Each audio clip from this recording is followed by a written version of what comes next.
as I thought I could plan a podcast. That is not going to happen. I do not have the mindset to sit here.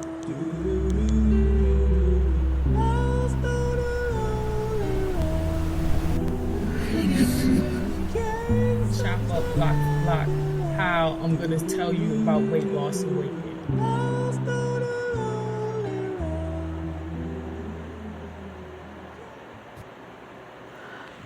Good evening on this July 2nd, 2022. The time is 10:59 p.m. and welcome to Early in the AM with Isha. Today is my mom's birthday. Well, actually it's ending in an hour. Birthdays. Good things. Okay, so what did I do today? Oh, I finally cleaned up. There's some cleaning up today. Some much needed cleaning. Did a little bit of my homework for my class. Not too much because I overloaded yesterday. And I should already know about that because I did that when I was going to school for my bachelor's, but that was a different overload. Because when you take online courses, they shorten the classes, but they compact the work. So, you take a class where you're in class. The class is like 3-4 months long and everything's spread out. But when it's online, the class is 8 weeks, which is 2 months. So it's like double the work in one. So I know a little bit about like the over exertion of the brain trying to get work done. I did a little bit today. Some of the stuff in the book I read, I remember from my accounting class. Before I, majored in public administration, I was doing accounting. And I learned things about, debits and credits, and payables and mortgages and liens and trusts and stuff like that. All kinds of marketing and securities, bonds, discount points, market rate values, all this stuff. You know what I mean? I learned a lot about that, especially the crash of 2007 and 8. They went into that in great detail. There was so much about that I had to learn in accounting class. But anyway, I digress. I only took I think I got into managerial accounting 2. I was like 5 or 6 senior classes in before I changed majors. And then I had to start from the ground for public administration, which actually extended my schooling for an extra year. So I should have been done in 2, but because I changed majors, it took me 3 years instead of 2.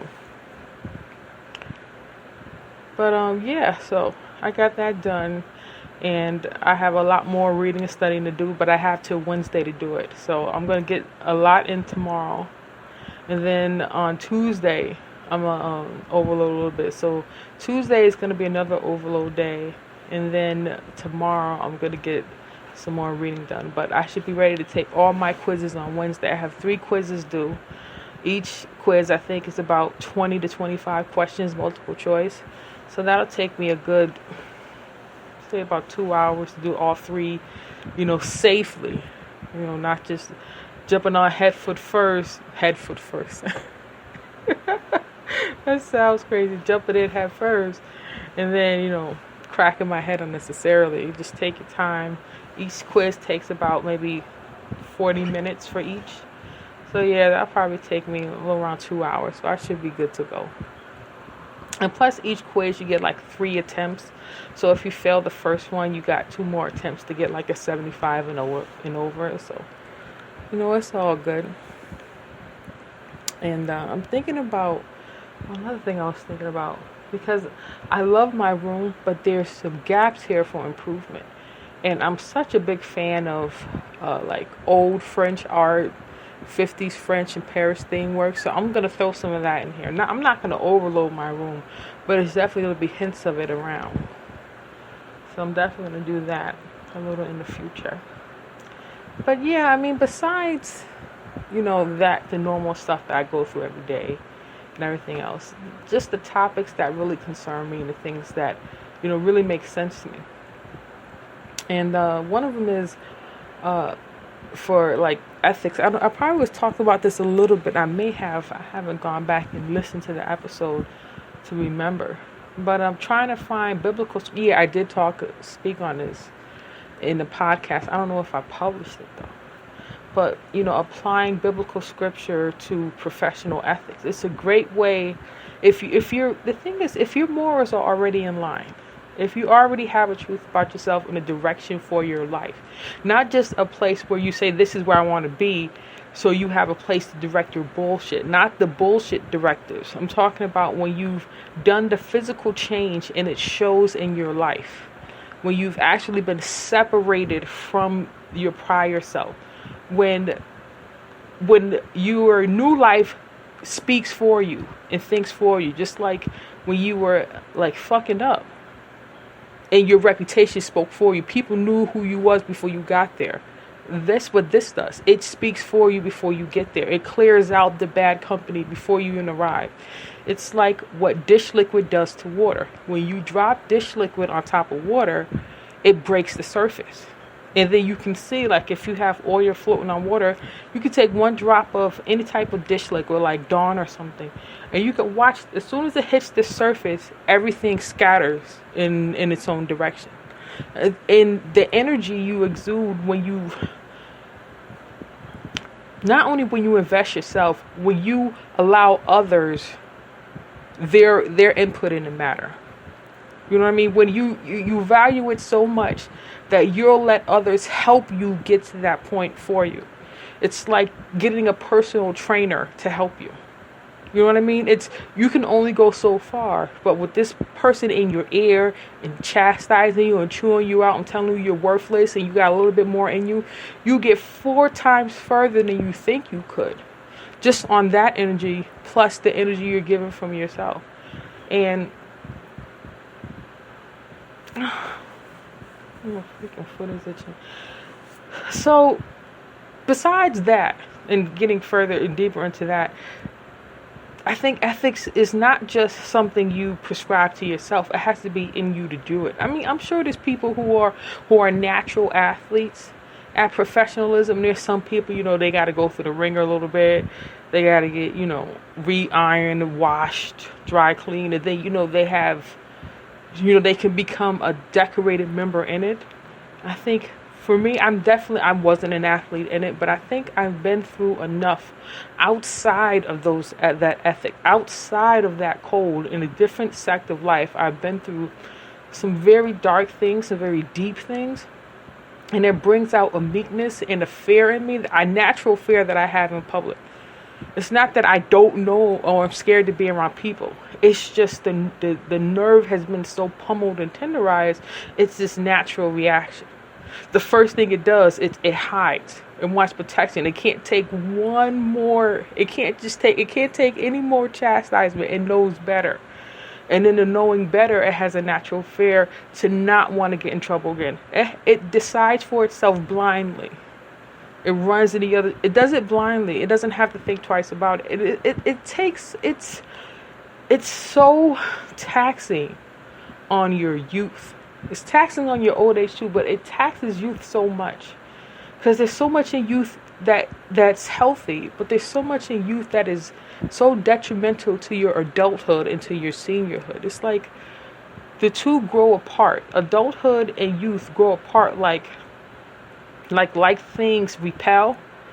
When you transcend from your young ways to your older ways, the two repel. They don't attract to each other, they repel. And I think that's what happens when a lot of people go through like midlife crisis. It's parts of their youth that they won't let go of, and the body is naturally repelling against it. And then they're fighting to hold on to one part of themselves, and they don't want to let go, and then they slightly let go so they can grab the other part of themselves. And they're trying to hold the two together, but in its ability to repel each other, you go crazy trying to hold on, and it becomes a crisis. Because a crisis of cramp, like a crisis of your body trying to recover something that's obviously getting away from you. I went through that so much. Jesus Christ. I tripped twice. Not even thinking about it. Tripped over my own foot twice, doing the same exact things I used to do 30 years ago.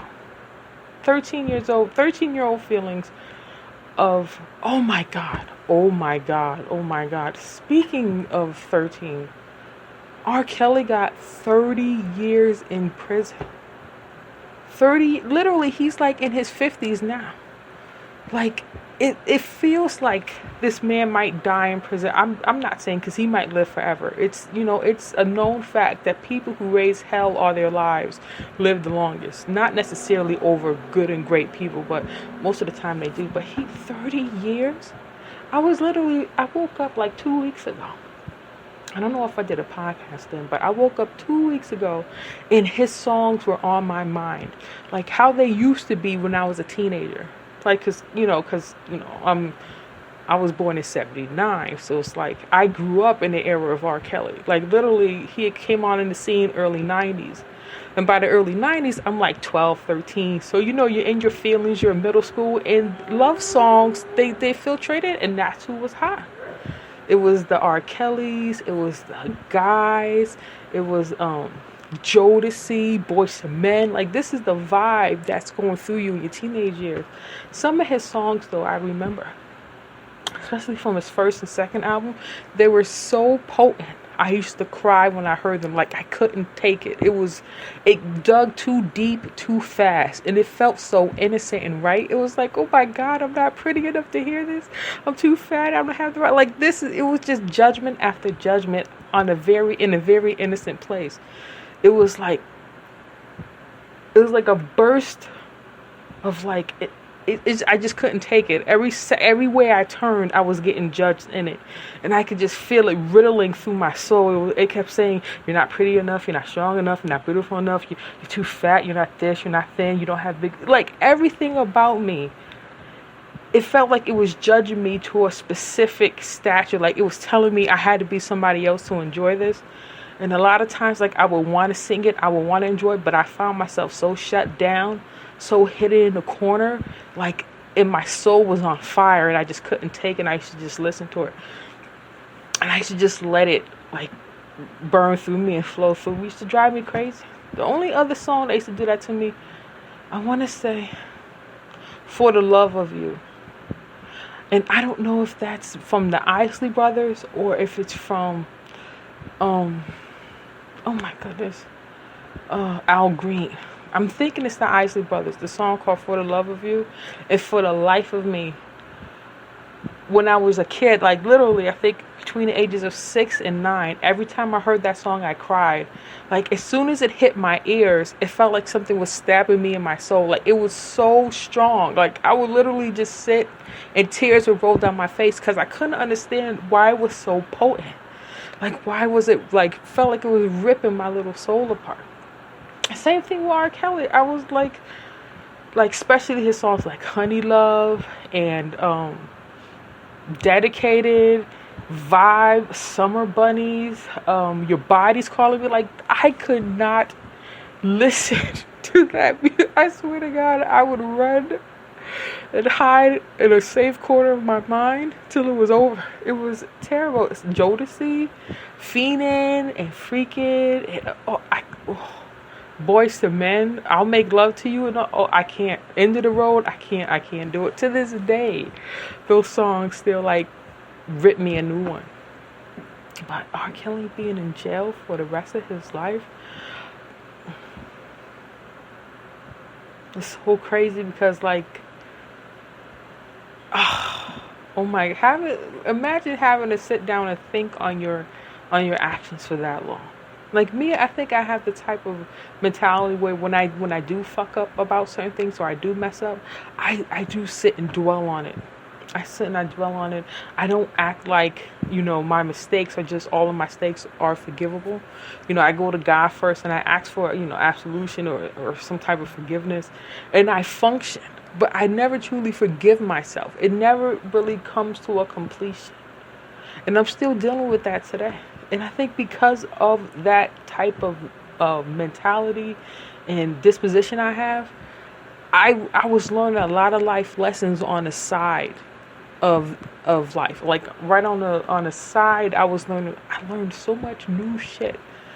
So I just feel like I have a natural knack for ethics. Like, of not wanting to cheat someone or not wanting to be cheated because I know what it feels like. Like putting somebody else's needs first before mine, having them in mind when, they ask for my advice, or going with them through the process of like making like some of really, really life changing decisions. Because I've made decisions in my life that stole 20 years from me. You know what I mean? So I know what somebody will want to make a decision that's going to cost them 20 years in mortgage payments. You know what I mean? Like, you got to put yourself in that reflective perspective. Like, if I sit back, okay, what have I been through, and how can I use this?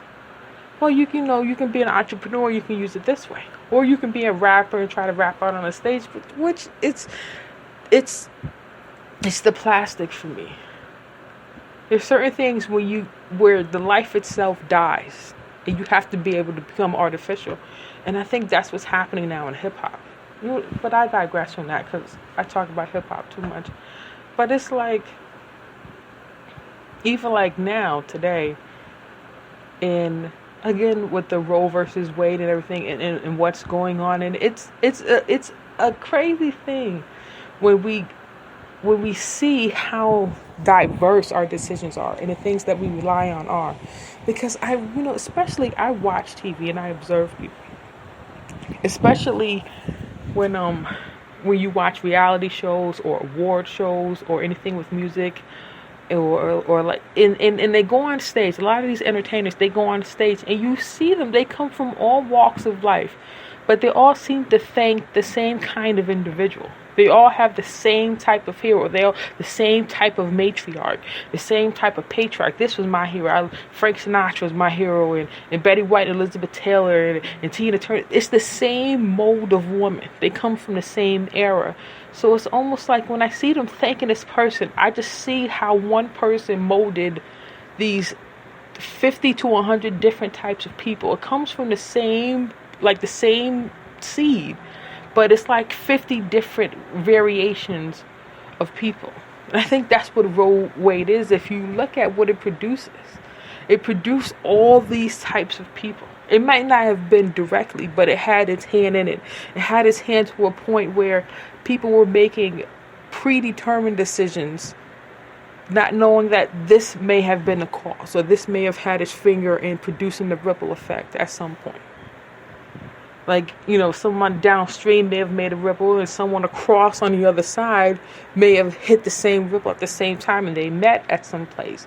And you think they're not related, or there's no correlation between the two, and then you see someone who actually got a side glimpse of what it is, and then you say, is that a possibility to even make sense? Can we be this creative about our laws and our way of life? Sure you can. Sure, you're not delusional, but you can be creative. You can definitely look at something from a fresher, different point of view sometimes, where if somebody with a bigger eye can take out an aching nerve that may have made things a little bit too narrow to tolerate. You're like, oh, that's a little wider, it's a little looser. I can deal with it a little bit now. It's not as tyranny. It's not tyrant-like. You know what I mean? Oh, I remember, especially around 9/11 and like 22 years ago, I just the tyranny, the thickness, the fear, and the social fear was so thick you can cut it with a butter knife.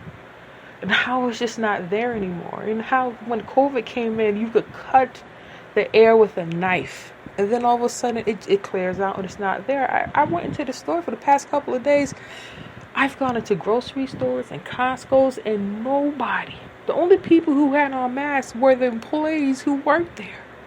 Everybody in the public, kids, babies, grandparents, aunts and uncles, strangers, nobody had on a mask. And I felt so weird. I was the only customer that had one on. And I was like, I don't know if I should take this off and just blend in, because I look weird being the only one with this on. I was like, but I do, I have to. And for like a good 15 minutes, I was in a part of the store where nobody was there. Well, there were people there, was very few. I took my mask off. And I enjoyed the free air. It just brought me back to a time when I was just always in Costco's barefaced. It wasn't an issue. Oh my goodness. Yeah, but again, I'm talking to people who've had real life. Everyone has a crisis. But there's some people who have crises that truly disturb their peace.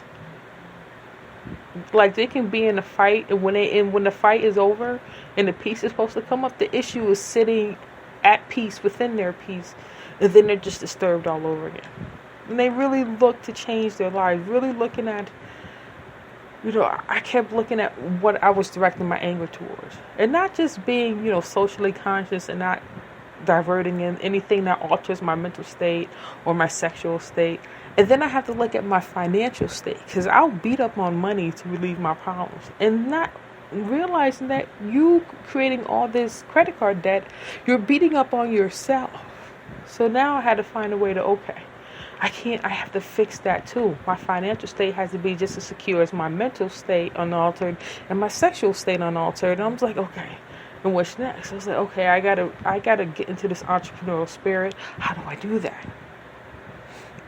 I was like, learn the structures, get the ethics going. I was like, I already have ethics going. It's just applying it to the time.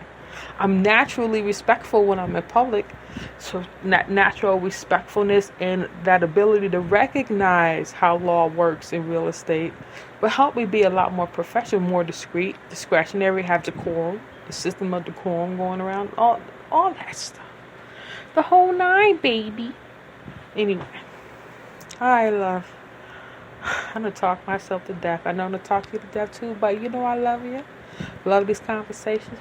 I'm about to go to sleep because it's almost 11:30 and your girl has to get up early for some other stuff. I love. Talk to you later. See you when I see you. Talk to you later. As much as I thought I could plan a podcast, that is not going to happen. I do not have the mindset to sit here.